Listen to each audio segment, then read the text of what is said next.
Chapter 13. A pirouette, a leap, a double pirouette. She tiptoed across the stage with grace and beauty, allowing the music to flow through her, letting her body be manipulated by the notes, tossed and turned by the tempo, losing herself to the hypnotic movement that held the audience entranced. Another leap to center stage, then floating down to her knees with the fading of the cello's final formata. Resting her hands above her head on the stage, she exhaled her last breath and held it to be completely still in the lasting quiet of the now silent orchestra. She felt the shadow of the curtain fall over her, and she inhaled. She didn't move. Something had overtaken her. A feeling of loneliness, a feeling as though this would be the end. She began to cry softly to herself. Beyond the curtain, she heard the roar of the audience's ovation. The other dancers came out to the stage. Her leading man reached down to help her to her feet. He stopped and caught a glimpse of her tears. "Are you all right?" She quickly wiped the drops away. "I'm fine, Gregory. Just a little emotional, is all." The orchestra began the reprise. He looked at her with some concern and turned to face the audience as the curtain rolled up. The crowd was on its feet. The whole company was out on stage, taking bows and leaping away to the far side of the stage. One by one, they bounced away. She stood in the center, holding back her tears. When only she and Gregory were left, the leading man took a bow and pranced off stage right. Only she left. She wished she could dance an encore solo, but she felt the musician's fatigue. She couldn't shake the feeling that this would be her last time dancing, that this was her last chance to do what makes her truly happy. She gracefully raised her hands above her head and gently moved herself stage left on her toes. She turned her head down to stage right, letting her hands fall in the direction of her vision. Slowly waving her arms as if she were saying goodbye, the curtain fell again. All the dancers were chatting and congratulating each other. She looked out at the stage and let loose her tears. Gregory, on the other side of the stage, saw her. She looked up at him and ran to her dressing room, locking the door behind her. She sat at the makeup table, her hands in her arms, crying. She thought that there was something wrong with her. She had just given a great performance, leaving a whole theater full of people with memories of a wonderful art. The female lead, crying like a child because she was under some strange notion that she would never do it again. Thinking she was crazy only made her cry harder. There was a knock on the door. "Tori." It was Gregory. "Tori, are you okay? Tori, open up, please. I want to help." She looked at herself in the mirror. She sniffed and wiped her face with a tissue. She got up and went to the door. "Tori." She opened the door just a crack and walked back to the table.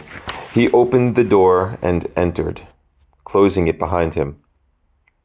"Thank you," he said, pulling up a chair and sitting next to the table. They were silent for a moment. "Great show. You were magnificent." For some reason, this made the sadness swell in her, and she began to cry again. Not knowing what he had just said, Gregory leaned over the chair and hugged her. "I'm sorry. Don't cry. Don't cry." He patted her back. She was pushing her face into his shoulder. Now she really felt like a child.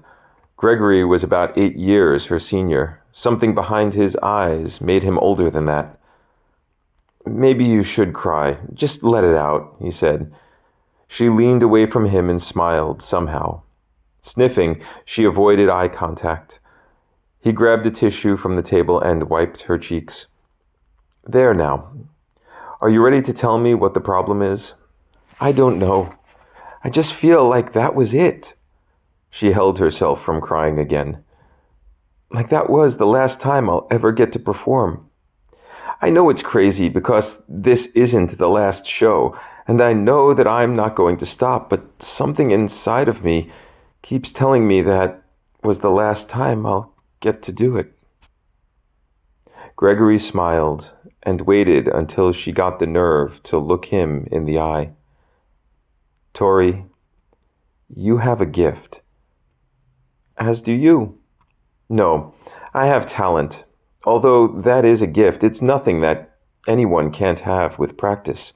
You, on the other hand, have a love for this art. A love that brings the passion onto the stage. When you are off that stage, you feel as though you are without your love. He paused to make sure she got that. You are crying now because you love your art, and that is not crazy. It's an honest emotion that every dancer in this company wishes they could have. Listen to them, all of them out there laughing and patting each other on the back. You are unique because after a grand show, you are in here crying your eyes out. I personally envy that passion. The last tear streaked down her face, but she was smiling now. She reached over and hugged Gregory. Thank you, she whispered into his ear. Anytime, he whispered back. They were thrown apart by the harsh clearing of her throat. In the door stood her husband, a tall, slender man with dark brown hair. Gregory stood up and turned to face him. Tori turned to the mirror and wiped her last tear away. Reginald, good to see you. Did you enjoy the performance? Lovely, as always. He took off his white gloves. Yes, Tori was wonderful. Wouldn't you like to know that? The words thickened the air of the room. Gregory figured it best to excuse himself. He walked to the door, but Reginald didn't move. Come now, Reggie. If I had wanted to know, I would have locked the door. He turned sideways to fit through the door and walked away. Reginald closed the door and turned to his wife. I don't like that man. He's conspiring something in that otherwise empty head of his. Reggie, he acts like a father towards me. Then I think he has incest on his mind. She looked at him with cold eyes and then away from him in disgust. Noticing this, Reginald walked over behind her and placed his hands on her shoulders. I'm sorry. It's just when I see how beautiful you are and how gracefully you move, I can't help but think that every man who sees you falls in love with you. But no one could love me the way you do. She put her hands on his. What about him?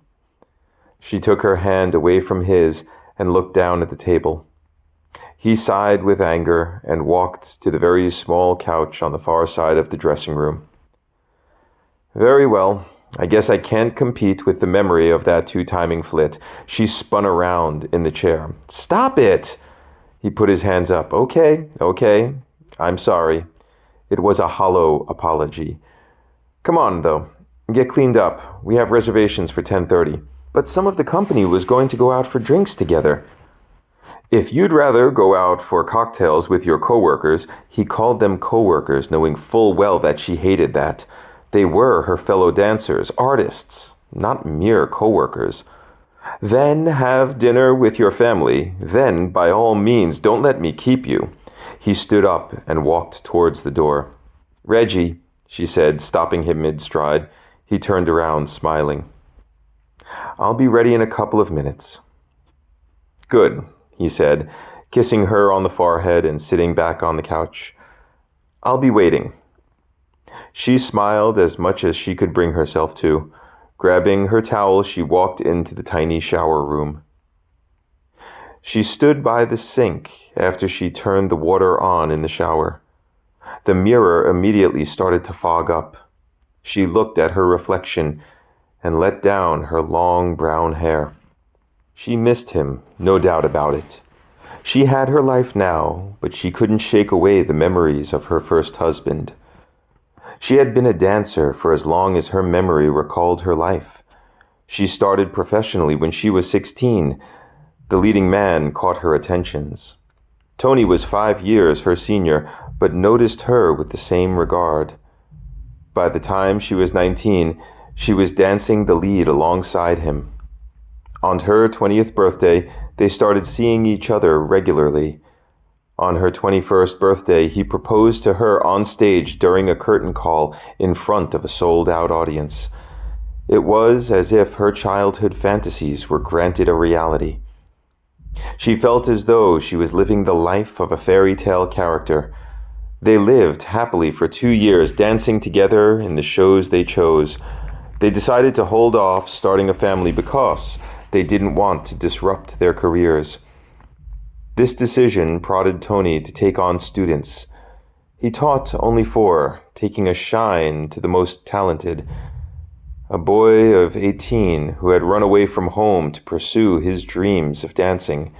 Tori found him interesting and complex, but it was his ability to renew her own dreams and ideals that brought her to consent to his moving in with them.